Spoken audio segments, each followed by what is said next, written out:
হচ্ছে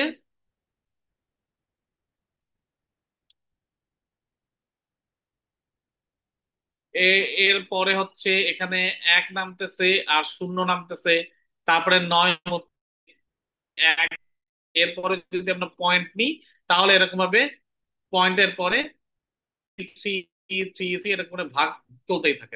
এরকম হচ্ছে আমাদের কন্ডিশন। বাট বিষয়টা হচ্ছে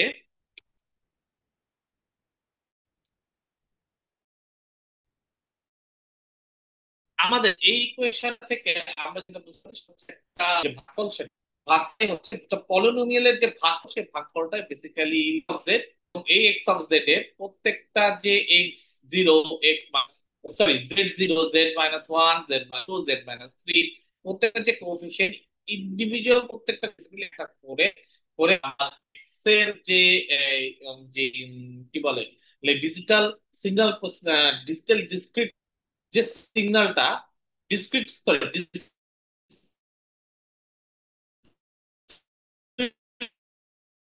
টাইম যে সিগন্যাল, সেই ডিসক্রিট টাইম সিগন্যালকে প্রেজেন্ট করে।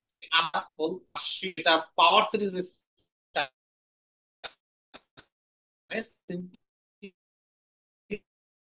আমাদের পাওয়ার,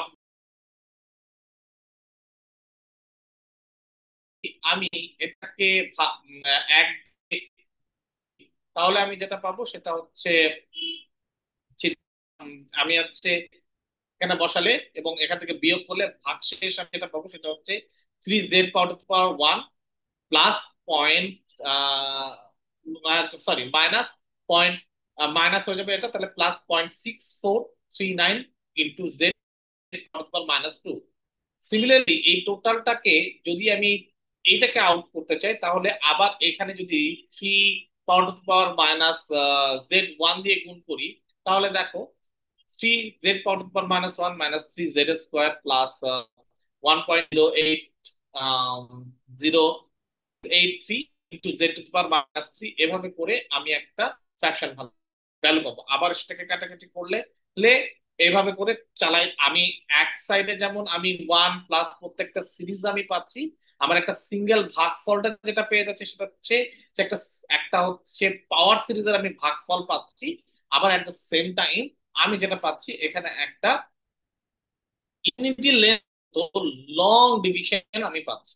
সো এই ইউজুয়ালি যেটা হয় সেটা হচ্ছে এত লং ডিভিশন থাকে না, যেটা বলা হয় সেটা হচ্ছে চারটা বা পাঁচটা, অর্থাৎ x0 থেকে x3 অথবা x0 থেকে x4 এই পর্যন্ত সংখ্যা বের করতেই বলা হয়।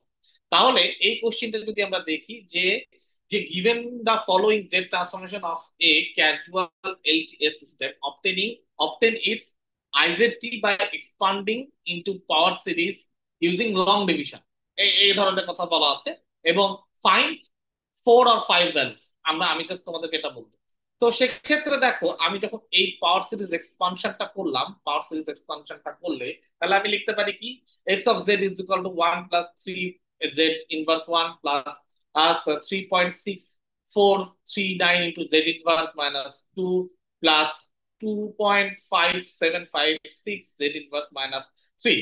তাহলে দেখো প্রথম চারটা যে আমার আহ প্রত্যেকটা যে ইন্ডিভিজুয়াল যে এই discrete time signal x0 = 1, x1 = 3, x2 = 3.6439, x3 = 2.75756 and up to infinity. So এভাবে করে লং অ্যাপ্রোচে আমরা জাস্ট ডিভিশন করে করে আমরা ভাগ করতে পারি। রাদার দেন দ্যাট আমরা খুব সহজেই ম্যাথমেটিক্সের ইকুয়েশন বা ম্যাথমেটিক্সের যে অ্যাপ্রক্সিমেশনের যে ইকুয়েশন গুলো আছে, সেই রিফর্মুলেটেড ইকুয়েশন গুলো আছে, অ্যাপ্রোচ গুলো আছে, সেগুলো ইউজ করে আমরা খুব সহজেই যেই যেই এই x0 x1 x2 বের করতে পারি, which is equal to x0 is equal to b0 by b0 R x1 equal to b1 minus b x0 a1 divided by a0, similarly up to xn equal to bn minus summation of I equal to 1 to n x n minus 1 ai divided by a naught, এভাবে করে আমরা বের করতে পারি যেখানে x0 is equal to b0 by b1। এখন আমাদের এখানে তাহলে কোশ্চেন এসে দাঁড়াচ্ছে আমি B1 B2 A2 A1 এই ভ্যালুগুলো আসলে আমি কোথা থেকে কোথায় পাচ্ছি। ইনিশিয়ালি আমাদের এই যে এক্সাম্পল বা যে আমাদের যে প্রবলেম গুলো থাকবে ইনভার্সের জন্য, সেখানেই আসলে সেটার যে ইকুয়েশনটা দেখো, যদি আমি ফর্মুলেটেড পলিনোমিয়াল ফর্মুলেটেড ইকুয়েশনটা দেখি, সেখানে আমি পাই উপরে থাকে সিরিজের কোএফিসিয়েন্ট, এবং নিচে যেটা থাকে সেটা হচ্ছে ডিনোমিনেটরের গুলো হচ্ছে সবগুলো হচ্ছে যে এ সিরিজের কোএফিসিয়েন্ট। সো এই ইকুয়েশনটা থেকে আমরা খুব সহজেই A0 A1 B0 B1 R A0 A1 A2 AN AM এগুলো সবই পেয়ে যাচ্ছে। Similarly B0 B1 B2 up to BN সবগুলোই আমরা ইনফরমেশন গুলো আমরা পেয়ে যাচ্ছি। তাহলে সিমিলারলি যদি আমরা আরেকটা সিমিলার ম্যাথমেটিক্স যদি আমরা করি, দেখো x of Z is equal to 1 + 2z inverse 1 + z power to power -2 divided by 1 + z power to power -1 plus 0.3561 z power -2। এটার যদি আমাদের first four term of inverse z transformation x n এটার recursive অ্যাপ্রোচে যদি আমাদেরকে করতে বলে, সেক্ষেত্রে আমরা খুব সহজেই আমরা প্রথমে দেখি, দেখো এরো ইজ ইকুয়াল টু 1,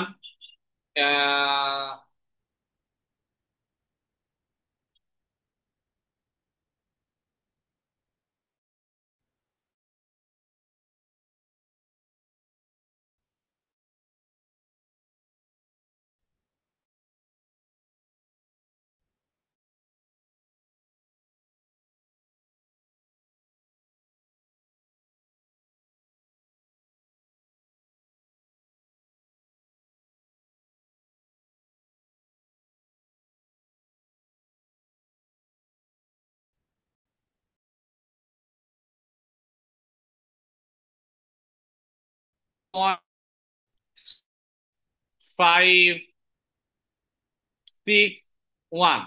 দেখো এখানে ইন্টারেস্টিং ফ্যাক্ট, দেখো যখন আমি এ এবং B0 আমি সবগুলোই লিখি, তাহলে আমাদের বুঝতে সুবিধা হবে। 1 B1 = 2 and B3 = sorry B2, এটা B2 হবে। ইউজ করি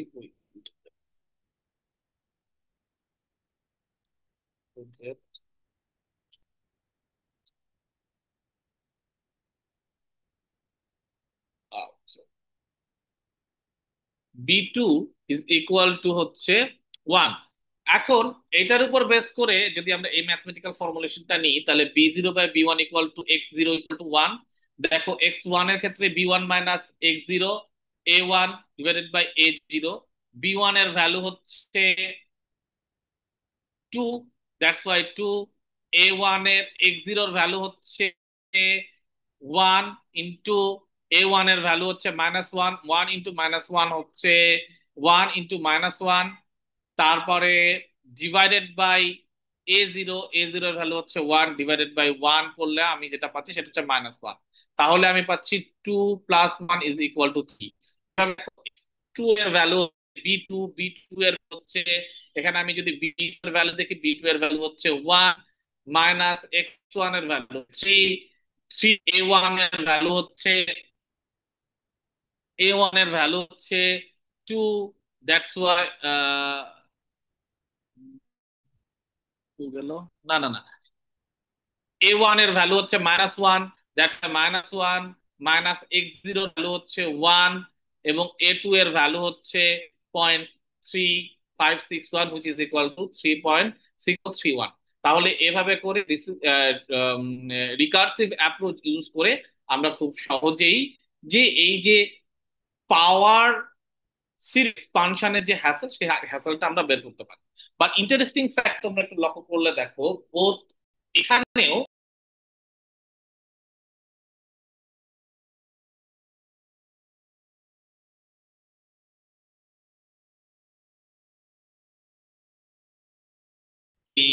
কি বলে আমার যে প্রত্যেকটা যে পয়েন্ট, সেই পয়েন্ট গুলো আমি পেয়ে যাবো। ডিসক্রিট সিগন্যালের যে পয়েন্ট এক্স অফ এন, সেই এক্স অফ এন পাবো।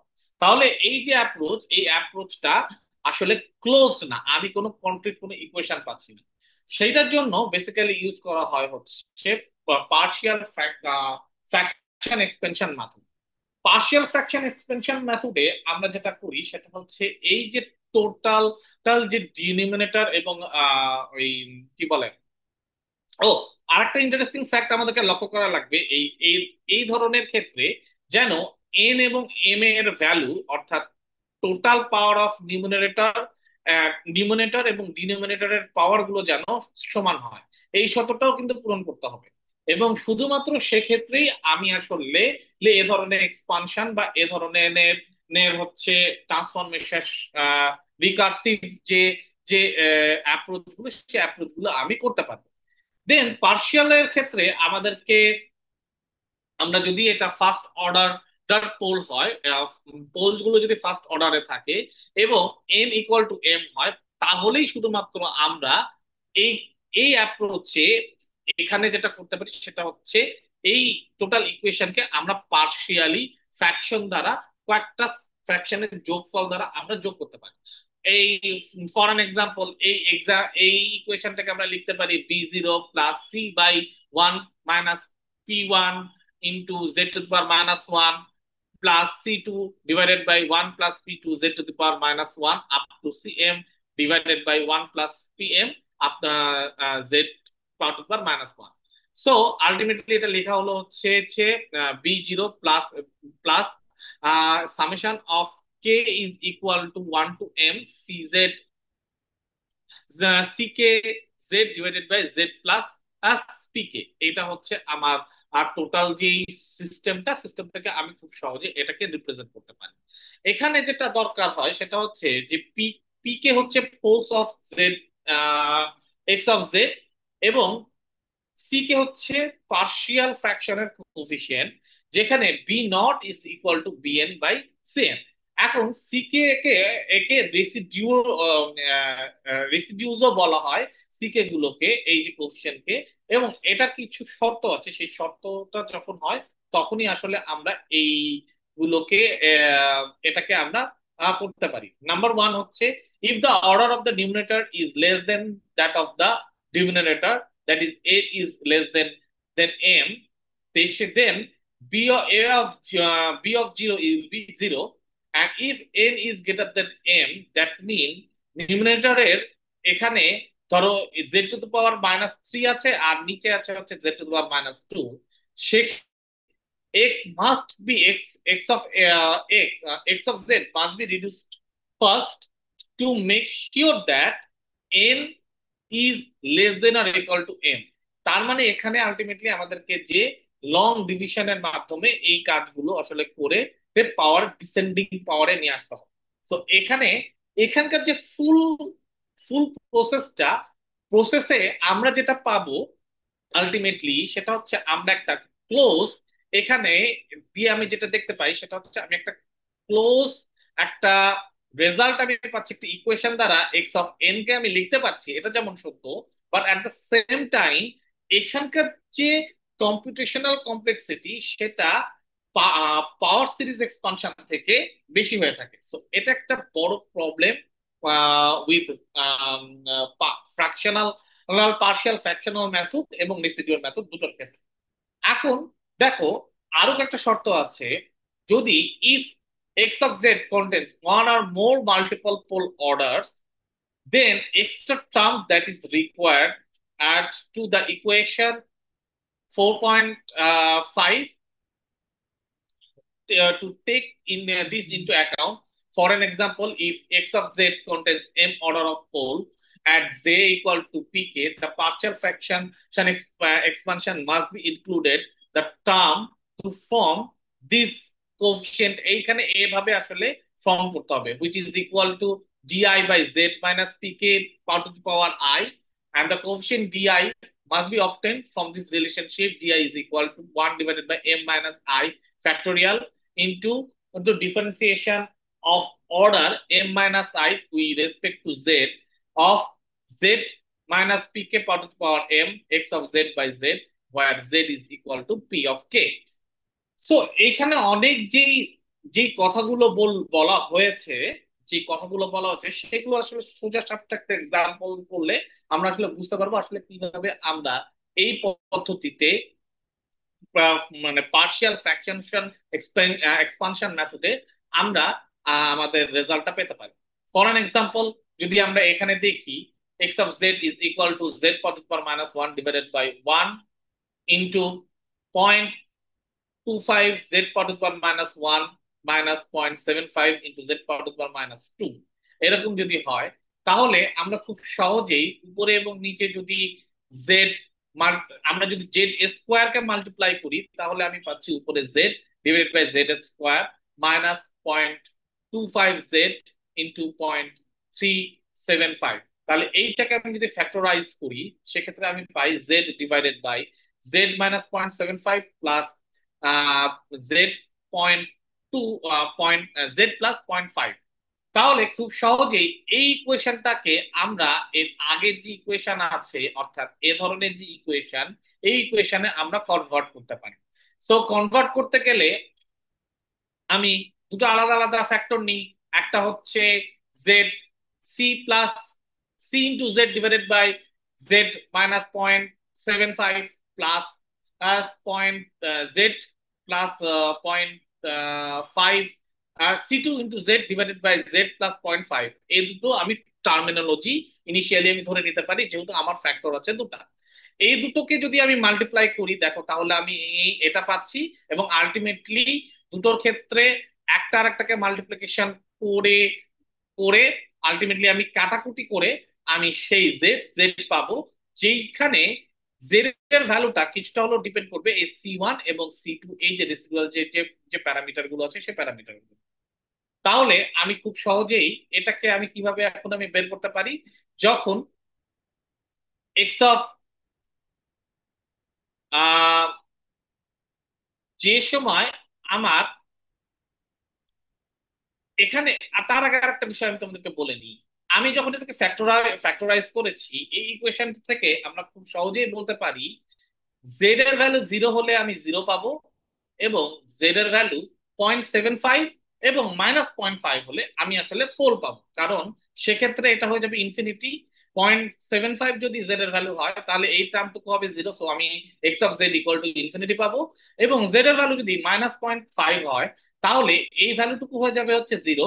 সো আলটিমেটলি আমি যেটা পাবো সেটা হচ্ছে ইনফিনিটি একটা ভ্যালু পাবো। তাহলে আমি পোল গুলো কোথায় কোথায় পাচ্ছি এবং জিরো গুলো কোথায় পাচ্ছি সেগুলো আমি আসলে খুব সহজে বুঝতে পারছি। এখন যদি আমি এটার বোথ সাইডে এই ইকুয়েশনের বোথ সাইডে জেড কে নিচে নামায়ে এক্স অফ জেড কে উপরে দিয়ে যদি আমি এক্স ইকুয়াল টু আমি ধরো এই একটা একটা আহ, একটা আহ, ইয়া করি এই এই ইকুয়েশনটার, অর্থাৎ X of Z equal to C of Z C one Z divided by a Z minus 0.75 plus Z C of C two of Z divided Z plus 0.5। এটা দুই পাশে যদি X sorry Z minus 0.5 into divided by Z এটা যদি করি তাহলে আমি এক সাইডে যেটা পাই সেটা হচ্ছে দেখো z minus 0.75 into x of z divided by z equal to c1 plus c2 into z minus 0.75 divided by z plus 0.5। এখন z এর ভ্যালু যখন 0.75 হচ্ছে তখন এই টার্মটুকু হয়ে যাচ্ছে জিরো। সো এই ফুল টার্মটা আমার কেটে যাচ্ছে এবং আলটিমেটলি যে আমি যেটা পাচ্ছি সেটা হচ্ছে আমি পাচ্ছি হচ্ছে আহ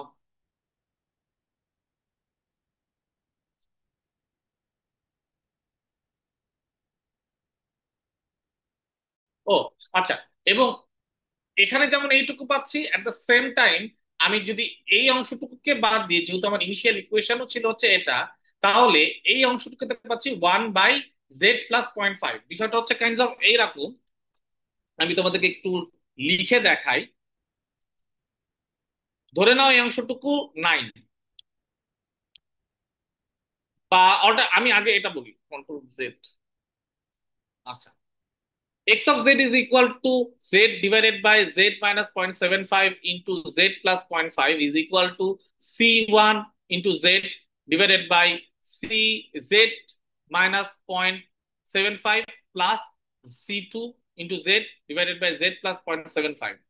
এই অংশটুকু যদি না থাকে তাহলে আমি বলতে পারি জেড ডিভাইডেড বাই পয়েন্ট, যেহেতু সবগুলোই সমান, সো অল্টারনেটিভলি আমি বলতে পারি যে Z divided by Z 0.75 into Z plus 0.5 is equal to C1 into Z divided by Z minus 0.75 into Z plus 0.5। তাহলে এটা দুই পাশে আমি এখন যদি মাল্টিপ্লিকেশন করি হচ্ছে Z minus 0.75 divided by Z, তাহলে এইদিকে একটা করি এবং এখানেও যদি সিমিলারলি জেড মাইনাস 0.75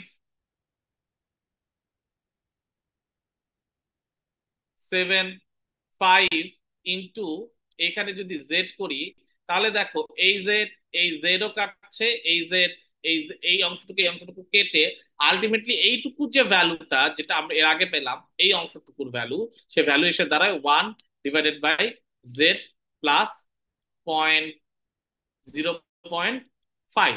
এখন জেড এর ভ্যালু যদি 1.75 হয় তাহলে এই অংশটুকু হবে 0। So C1 will be equal to 1 divided by 0.75 plus 0.5 which is equal to 4/5। Similar way দিয়ে আমরা সিমিলারলি আমরা যেটা পাই সেটা হচ্ছে C2 is equal to minus 0.4/5। এখন তাহলে সেক্ষেত্রে আমি খুব সহজে লিখতে পারি যে এই C1 এবং C2 এর ভ্যালু যদি আমি বসাই, সেক্ষেত্রে আমি লিখতে পারি x of z is equal to 4/5 of z divided by z minus 0.75 4/5 into z divided by 5। এখন এই যে পার্টিকুলারলি এই ইকুয়েশনটুকু এই অংশটুকু আমরা যখন জেড ইনভার্স নিব, তাহলে জেড ইনভার্স ইনভার্স যেহেতু লিনিয়ারিটি প্রপার্টিস কে শো করে, তাহলে আমরা যখন জেড ইনভার্স অফ এইটাকে নিই, তখন সে আসলে individually Z of by Z divided by Z minus 0.75 এটার একটা ইনভার্স করতেছে, এবং এই যে minus 4/5 Z divided by Z plus 0.5 এটার একটা আসলে জেড ইনভার্স করতেছে। সো এই দুটো যদি জেড ইনভার্স করে করলে এই অংশটুকু দেখতে আসলে কেমন আমাদের, যদি আমরা প্রপার্টিজ লক্ষ্য করি যে ফাংশনের যে ট্রান্সফরমেশনে যদি প্রপার্টিজ গুলো লক্ষ্য করি 4.1 যে টেবিলে দেখো 14 নাম্বার এই যে পয়েন্ট, এই পয়েন্টে k of alpha power to the power n is equal to 2kz divided by z minus alpha। তাহলে আলটিমেটলি আমরা যেটা দেখি সেটা হচ্ছে এইটার যদি আমি ইনভার্স করি তাহলে আমি আলটিমেটলি এটা পাবো।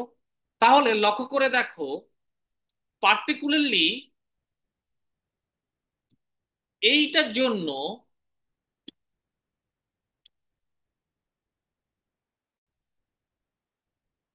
কে এর হচ্ছে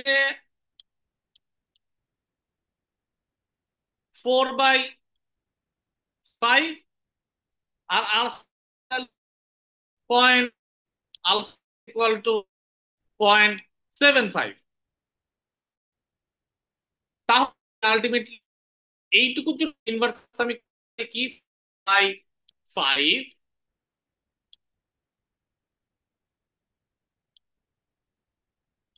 4/5 into 0.75 power to the power n। Similarly আমি এই পার্টিকুলার টার্মিনোলজির জন্য আমি যেটা পাই সেটা হচ্ছে সে -4/5 যেহেতু এখানে প্লাস আছে তাই that's why -0.5 power to the power N.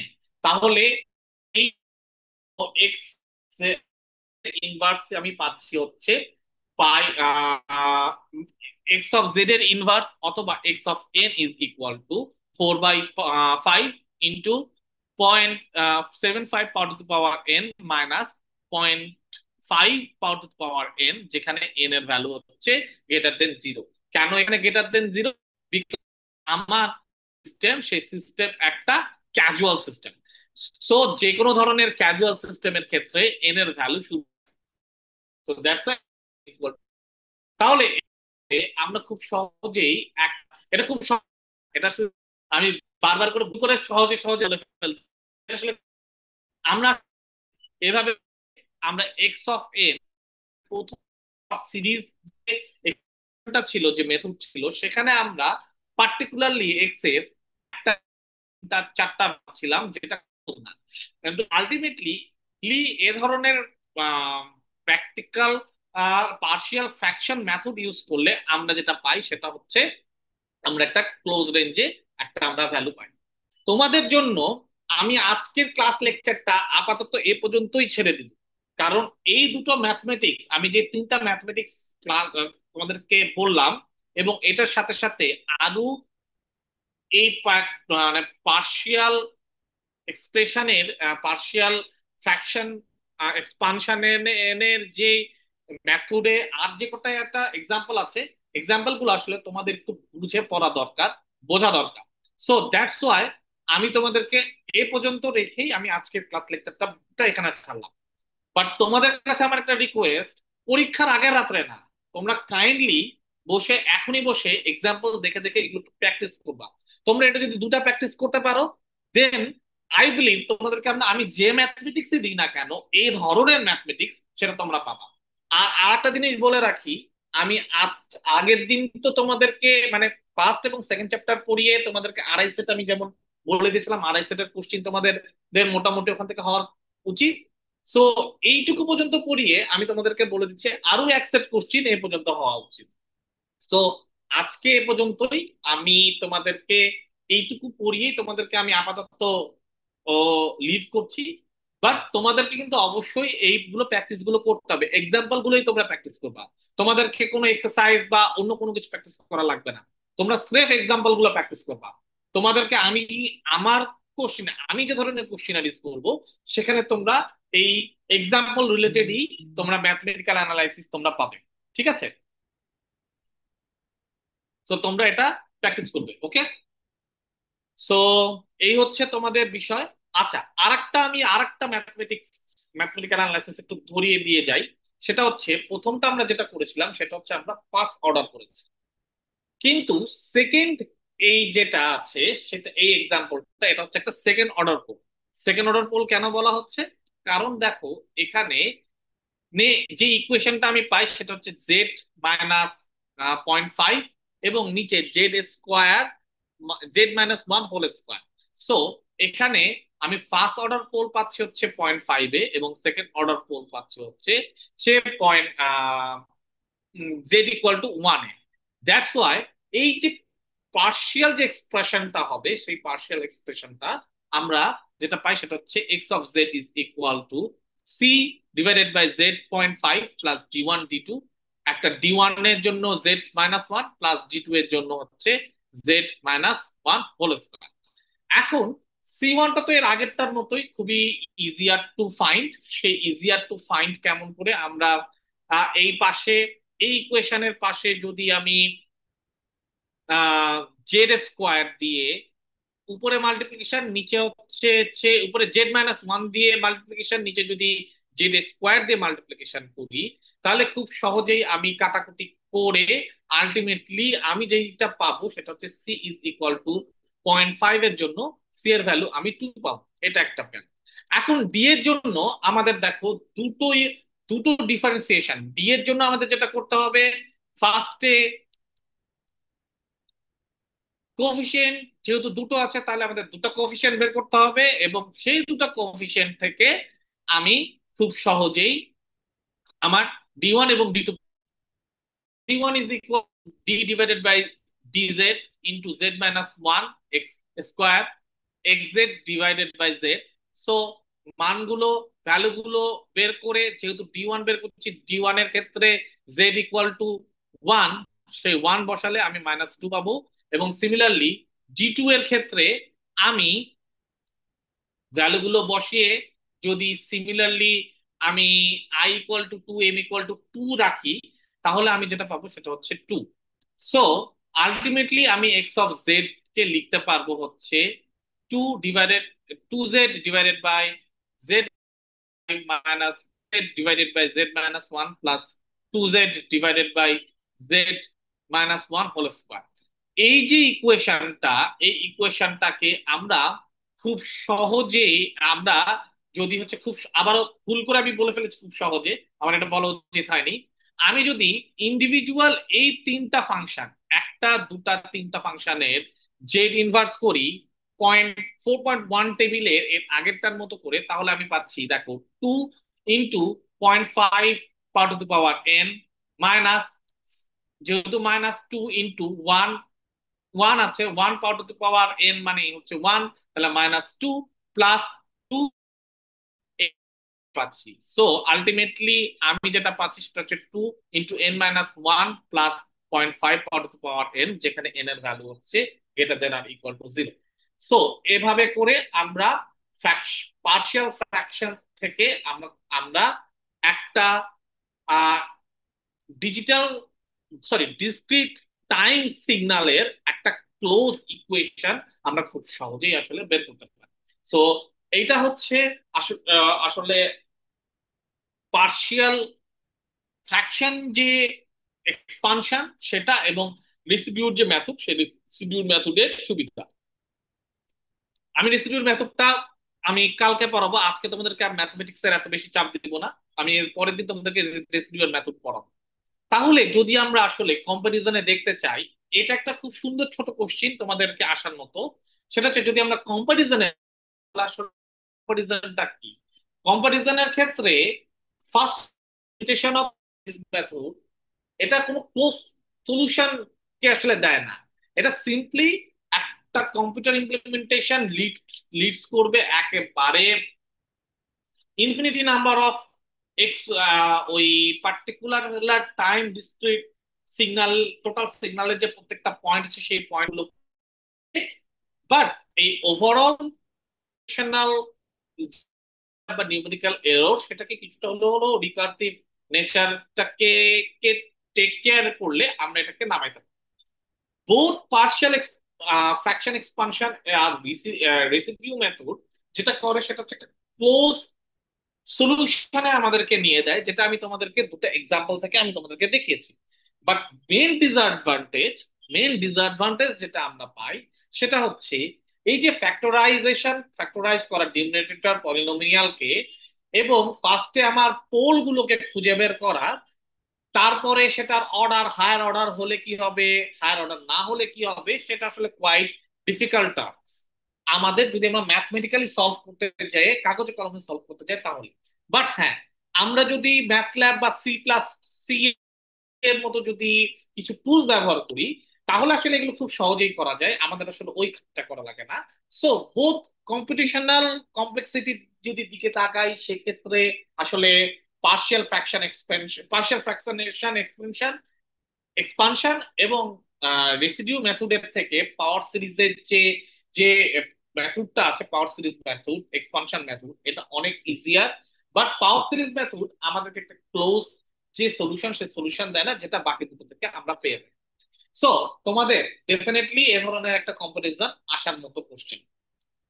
R last but not least, last for today but not least, সেক্ষেত্রে আমরা যে প্রপার্টিজ গুলো পাই, এক number linearity, time shift delay, convolution আর ডিফারেন্সিয়েশন, এবং হচ্ছে রিলেশনশিপ উইথ ল্যাপলাসে আমরা যেটা দেখতে পাই সেটা হচ্ছে আমরা আসলে জেড প্লেন এবং এস প্লেনকে আমরা ফ্রিকোয়েন্সি ম্যাপিং খুব সহজেই করতে পারি। যেমন অন এস প্লেনে রেডিয়ান পার সেকেন্ড যদি হয় হচ্ছে 0, 0 π/4 হলে হবে, সরি ω/4 হলে হবে ω2 হলে হবে হচ্ছে পাই। আমি ওভারঅল ফ্রিকোয়েন্সি লাইনের মধ্যে ম্যাপ করতে পারি। সো এই ওভারঅল আমাদের জেট ফাংশন এবং ইনভার্স জেট ফাংশনের যে ইস্যু, মানে এই বিষয়গুলো, সেই বিষয়গুলো আমি তোমাদেরকে একটা পড়িয়ে দিই। এখন তোমাদেরকে আবারও আমি রিকোয়েস্ট করব, ওই যে ম্যাথমেটিক্স যে 4.1 থেকে 4.6 পর্যন্ত আছে, পার্টিকুলারলি এই ম্যাথমেটিক্স গুলো তোমরা অবশ্যই অবশ্যই অবশ্যই করবা। এগুলো কিন্তু, এই এক্সাম্পল আর ম্যাথমেটিক্স গুলো কিন্তু করতে তোমরা ভুলবে না। সিভিল ন্যাচারারি আসবে, সো এগুলো আসলে মনে রাখা লাগবে, তো এটা তোমরা অবশ্যই করবা। ঠিক আছে? সো আজকে আমি আমি আমি দেবো হোপফুলি। কালকেও তোমাদের আমি একটা ক্লাস নিতে পারি। আচ্ছা, আরেকটা বিষয়, সেটা হচ্ছে আমি আসলে 31 তারিখে তোমাদের সাথে দেখা করতে আসতে পারতেছি না। আমার 31 তারিখেও একটা আহ পরীক্ষার ডিউটি আছে। হ্যাঁ, তোমরা প্লিজ এটা মনে কিছু নিও না। ঠিক আছে? আমি আসলে খুবই সরি যে আমার 31 তারিখের ডিউটিটা আমি কোনোভাবেই শিফট করতে পারছি না। সো প্লিজ তোমরা মনে কিছু নিও না। আমি চেষ্টা করবো তোমাদের বৃহস্পতিবারের জন্য একটা ক্লাস নিয়ে অনলাইনে।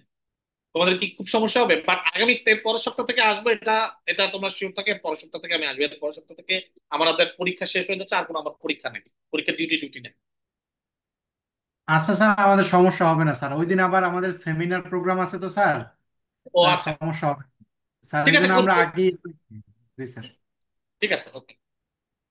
ঠিক আছে, তাহলে তোমরা ভালো থাকো, বাট প্লিজ এই জেড ইনভার্সের ম্যাথমেটিক্স গুলো কিন্তু করো। জেড ইনভার্সের ম্যাথমেটিক্স কিন্তু খুবই ইম্পর্টেন্ট। আমি স্যার তোমাদেরকে আবারও আপনি যদি আমাদের একটু ইউটিউব টিউটোরিয়াল এর সাথে যদি একটু সামঞ্জস্যপূর্ণ ইউটিউব টিউটোরিয়াল যদি একটু শেয়ার করতেন স্যার, তাহলে হ্যাঁ, আমাদের একটু সুবিধা হতো স্যার। ফাইন, খুবই ভালো কথা বলেছো। আমি তাহলে খুব টিউটোরিয়াল আমি তোমাকে দিয়ে দিই। স্যার। আচ্ছা শোনো, ওয়ালাইকুম আসসালাম। আমি তোমাদের একটা ফার্স্ট মিডের যে সিলেবাস, এইটুকু, হ্যাঁ, ফার্স্ট চ্যাপ্টার চ্যাপ্টার এই যে জেড এখনো পর্যন্ত আমি যতটুকু পড়িয়েছি, এইটুকু হচ্ছে তোমাদের মিড ওয়ান এর সিলেবাস। মিড মানে হচ্ছে ক্লাস টেস্ট ওয়ান, তোমাদের তো class test one, class test one হ্যাঁ এর স্যার, সিলেবাস। হ্যাঁ। ক্লাস, ঠিক আছে? আসসালামু আলাইকুম। জি স্যার। স্যার, স্যার তাহলে কি ডেট দিলেন স্যার? ডেট কবে স্যার? তোমরা আমাকে কি একটা ডেট দিবা? যেমন তোমরা বললা যে আচ্ছা ঠিক আছে তোমাদের যে স্যার, তাহলে আমরাই ডেট দিব স্যার, আমি আপনাকে হ্যাঁ, যাচ্ছি। তুমি সবার সাথে কথা বলে এই সপ্তাহে হচ্ছে না, আগামী সপ্তাহে তুমি আমাকে বলো। তুমি আমাকে একটা ডেট দিও। যদি বৃহস্পতিবারে আমার সুযোগ থাকলে আমি ফিজিক্যালি এসে তোমাদের সাথে বসে ক্লাস নিয়ে নিব। আর যদি আমার সুযোগ না হয়, তাহলে আমি কোশ্চিন তোমাদের কোনো একজন স্যারকে পাঠিয়ে দিয়ে বলবো একটু ক্লাস টেস্টটা নিয়ে দিতে। ঠিক আছে? Okay sir. জি, আসসালামু আলাইকুম। আসসালামু আলাইকুম স্যার।